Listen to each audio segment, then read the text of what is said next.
Mga kabisnes naming minamahal, makikisuyo po kami. Naglalambing po kami sa inyo. Kung maaari po sana ay pakisuportahan natin Analisa Reality Vlog. Analisa Reality Vlog.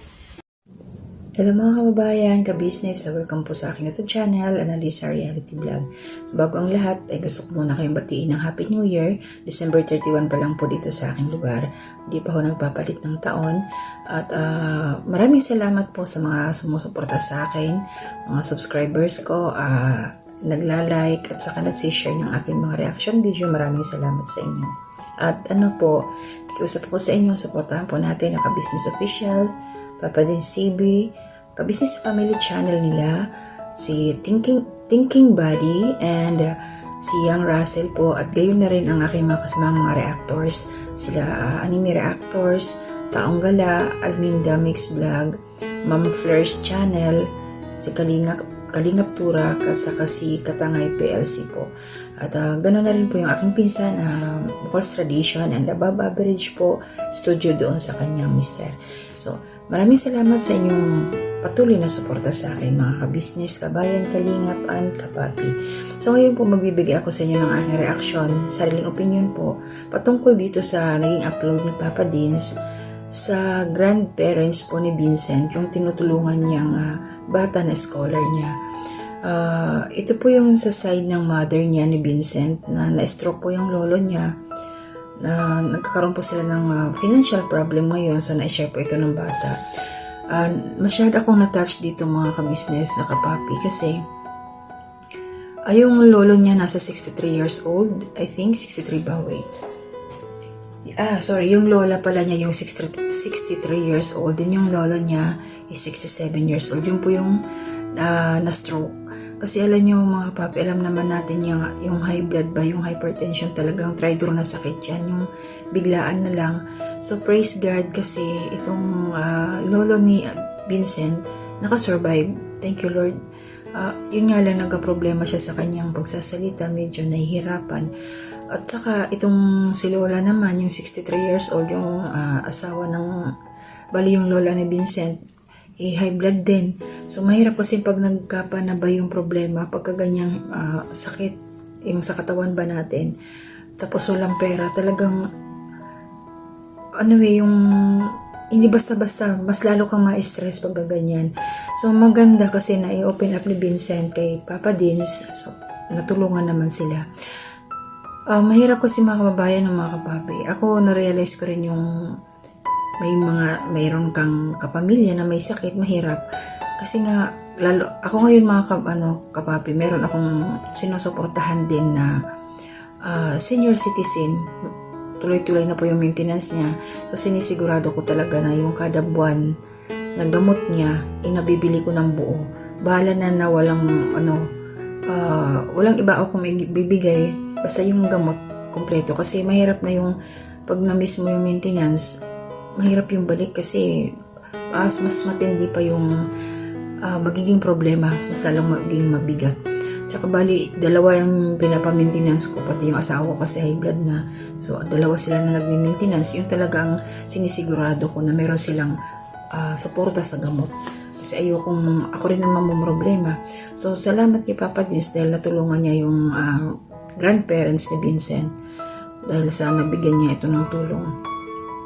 So, mahirap lang sa sitwasyon ng ganyang mga senior na ba, na mabuti nga kamon, inabanggit doon sa vlog ni Papa Dins na nakalibre sila doon sa hospital, yung sa Malasakit, tapos sa PhilHealth. Malaking tulong na yon. So, ang pinoproblema lang nila ngayon yung sa gamot. Mahirap talaga yung sa gamot na pag may mga reseta, kailangan sundin mo. Pero, meron naman hindi ko lang alam sa Maynila kung pwede kang makahingi sa gobyerno ng yung reseta mo, dadalhin mo doon sa, halimbawa sa munisipyo kung meron silang supply. Kasi may mga ganun Kasi doon sa aming lugar, meron din. Sa munisipyo, basta may available na gamot, na basta galing kang public, bibigyan ka nila, basta meron doon. Nakakuha ako nung dati mga ka-business, mga kapapi. Nung nadala ko nga sa doktor yung aking asawa. So may mga maintenance siya, inasikaso ko.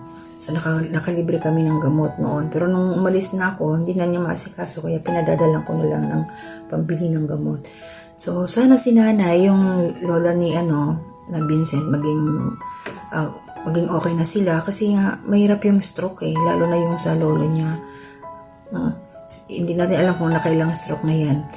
Mahirap talaga yung may blood clot pa. Kasi ako din mga kapapi, share ko na sa inyo, yung nanay ko din, maraming beses na siyang inatake, may blood clot na rin, pero ayaw niyang magpa-opera. Kasi operahan sana siya, pina-CT scan namin nila, yung mga kapatid ko, may blood clot sa ulo, pero ayaw nila nanay magpa-opera. Binigyan na lang siya ng gamot kasi na siya, nasa 76 years old. Pag inoperahan siya, baka mamaya daw natatakot kung ano pa yung mangyari. Kaya ganyan na lang siya. Ginagamot na lang namin. So, may mga realization dito mga kapapi sa mga nangyayari sa ating kapaligiran. Lalo yung senior citizen na. So, tayo kasi, lahat naman tayo pupunta doon sa pagtanda. So, ang sa akin, siguro, ngayong mga medyo bata-bata pa tayo, lalo na yung mga kabataan ngayon, na paghandaan ba yung retirement, yung 60 years old, kailangan paghandaan Kasi nga, hindi rin natin masabi yung panahon. Ibig kong sabihin paghandaan, kung meron tayong mga SSS, malaking tulong yun. Kahit pa paano, meron tayong pagkukunan. Kasi magkano lang ba ang nakukuha ng senior ngayon, di ba? 500 lang monthly.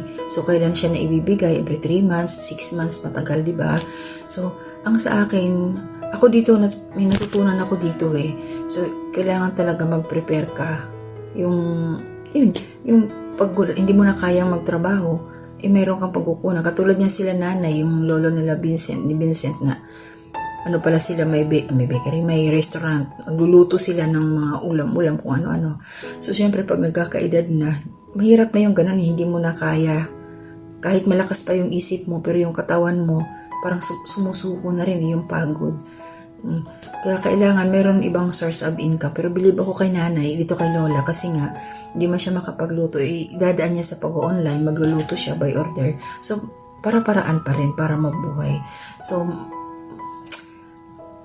yun ang sinasabi na hanggat kaya, hanggat gumagalaw, gumawa pa rin ng paraan para mabuhay. So, maraming salamat talaga sa ating Panginoon dahil kahit pa paano, medyo okay na yung lolo ni Vincent. Nakalabas naman na sila. Kaya tayo mga kabayan, ang mga kapapi, ka-business na katulad nating malalakas-lakas pa tayo ngayon, kailangan talaga mag-ipon. Mag-ipon talaga kasi lahat tayo magkakasakit naman talaga tayo, pero hanggat maaari, kailangan paghandaan natin yung mga ganon sitwasyon, pang emergency ba? Paghandaan natin. Ang hirap magkasakit. Ang hirap. Kasi kami, ang motto namin sa bahay, bawal ka magkasakit, pero hindi natin maiwasan yan kung talagang magkakasakit tayo. Magkakasakit talaga kahit anong ingat natin. Pero hanggat maaari, iwasan pa rin yung mga bawal na mga pagkain. Ba? Kasi usually, pag nagkasakit tayo, galing yun na yung mga resulta ng mga kinakain natin Ba? Kaya yung maaalat, mga mamantika, iwasan na natin yun. Tsaka yung kung ano yung mga nakakasira sa ating katawan. Yung piliin na lang natin yung mga healthy diet na lang. Kasi nga, ang balik, kung ano yung ginagawa natin nung malakas pa tayo, kung ano yung mga kinakain natin, nasa huli talaga yung balik. Nasa huli kasi yung sakit, hindi yan agad-agad na umaepekto sa ating katawan. Sa bandang huli, pag nagkaedad na, marami na tayong mararamdaman. Kasi, ko yan sa side din namin, yung high blood, yun talaga yung namin, high blood.